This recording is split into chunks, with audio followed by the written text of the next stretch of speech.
is Angelica Larsson and I'm a truck driver. And I have been driving Volvo even since it was in the beginning, you know, where you have the manual shifting, and I have seen the development through all of these years, and it's so fun to be here and see all of the new stuff and everything that is changing. My first reaction when I got here and saw the new exterior design was that it was so beautiful. The new logo is down here.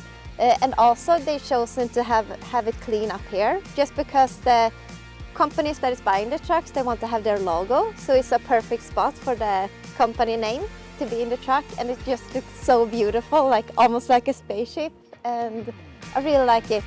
I really like it a lot. My first expression when I got inside the truck was I definitely noticed the new reverse mirror. Since there aren't any real mirrors, it's cameras instead. I guess that's something you will get used to, because it's very strange the first time when you see it, but there's something you will get used to, I guess, as more as you drive.